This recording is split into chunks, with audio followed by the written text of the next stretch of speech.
The Coldest Place on Earth by Tim Vickery. Chapter 1. Two Ships.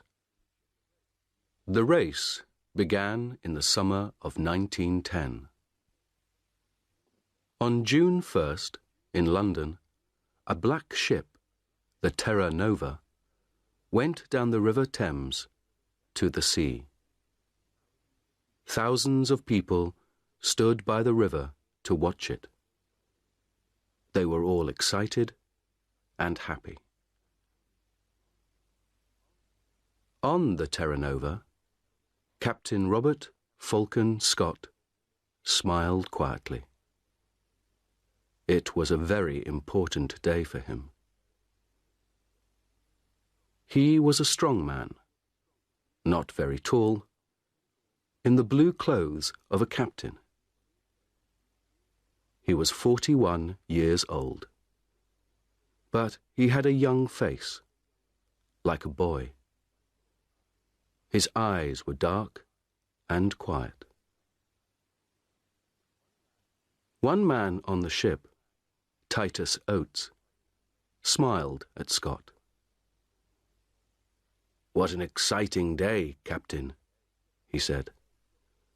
"Look at those people. I feel like an important man." Scott laughed.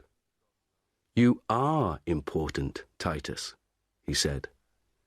"And you're going to be famous, too. We all are. Do you see this flag?" He looked at the big British flag at the back of the ship and smiled at Oates. "That flag is coming with us," he said. "In the Antarctic, I'm going to carry it under my clothes. We're going to be the first men at the South Pole, and that flag is going to be first, too." 5 days later, on June 6th, a man opened the door of his wooden house in Norway. He was a tall man with a long face. He waited outside the house for a minute. Everything was very quiet. He could see no houses, only mountains, trees, and water. It was nearly dark. The sky was black over the mountains. The man smiled and walked quickly away from the house, down to the sea.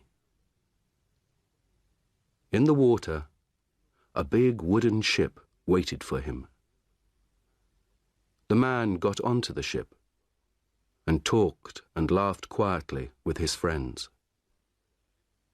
The ship's name was Fram, and the man was Roald Amundsen. The Fram was the most beautiful ship on earth, Amundsen thought. His friends were the best skiers on earth, too. One of them, Olaf Bjørland, smiled at him. "North Pole, here we come, Captain," he said. "Yes," Amundsen said.